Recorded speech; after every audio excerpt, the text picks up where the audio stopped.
Oh.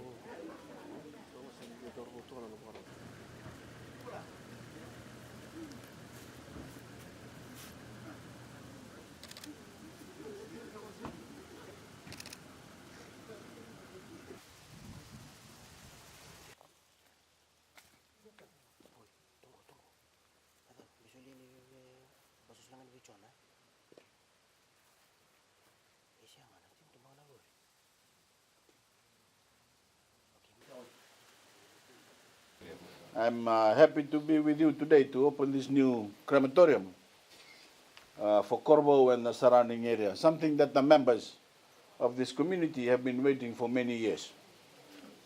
I've been told that Korovou Cemetery was established in the late 1930s on land kindly donated by the Nainduki family of Matbula for the use by all Fijians living in the northern part of Tailevu province, stretching from Voreqe to communities living close to the border of Ra.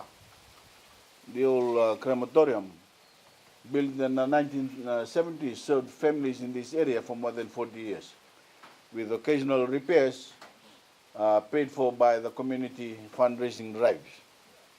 Many Fijians will have powerful memories of saying their final farewells to loved ones here. Loved ones there, but the fact is that facility was falling apart and it just wasn't up to an acceptable standard. In fact, given its rundown state, it posed a threat to the safety of those attending ceremonies there. Clearly an unacceptable situation, and one that the members of the community have long spoken about. For years, they have asked for a facility where they can say a dignified farewell to their loved ones, where they can gather together safely in surroundings that match the solemnity of the event and give due respect for those who have passed on. I'm proud to say that my government listened to your request and we delivered. We are true to our word and we genuinely care about following through on the commitments we make, doing what we can to improve the lives of ordinary Fijians. The new crematorium, built at a cost of $76,000 under the Prime Minister's Small Grant Scheme, includes a new waiting shed and water tank. The local community will be responsible for its maintenance and upkeep, and I urge you all to look after it well so that it can serve the families of this area for generations to come. Ladies and gentlemen, it is the job of any government to understand the issues that matter most to people and then to do what it can to address them. Sometimes there can be national issues that affect all Fijians, like the economy and the cost of living. And sometimes there can be local issues that affect a specific community or area of the country, like this crematorium and the newly built road we've just commissioned in City. In either case, the only way we can learn about these issues is by traveling around the country and speaking with people directly to hear their concerns and to understand their hopes and aspirations. Unfortunately, this practice was far too rare in the past. Politicians would only travel outside of Suva in the lead up to an election in order to make some quick promises to win support and preserve their privileged positions in the capital. Indeed, we're seeing this trend re-emerge as the September elections draw near.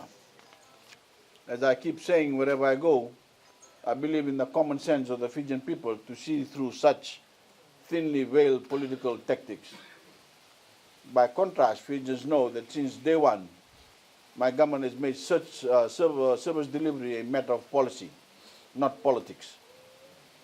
They know that we have remained utterly consistent in our commitment to extending government services more extensively across Fiji than at any other time in the past. And I pledge to you that my government will always stay true to this commitment.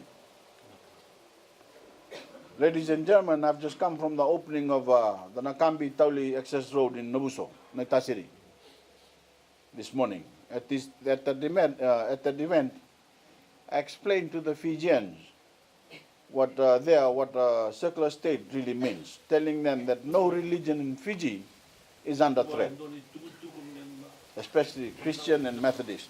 In fact, it's quite the opposite. Religious freedom has never been better protected than it is under our Constitution. It is important to repeat this explanation here, especially as we gathered in a cemetery that is dedicated for use by Fijians from all religions. It has burial grounds for all, and of course the crematorium is used mainly by Hindus whose final rites are conducted through cremation.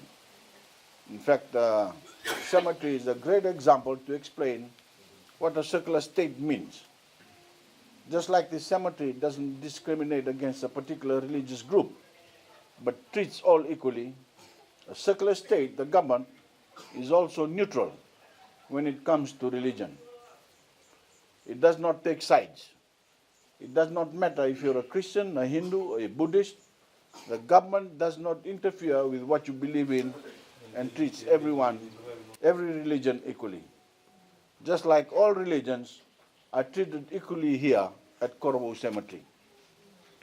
This has always been one of the unassailable principles that my government has insisted on upholding. It underscores our belief, which I know most Fijians share, in the importance of respecting all of the country's religious traditions and treating them equally. One Fiji joined together in tolerance for our different beliefs and practices.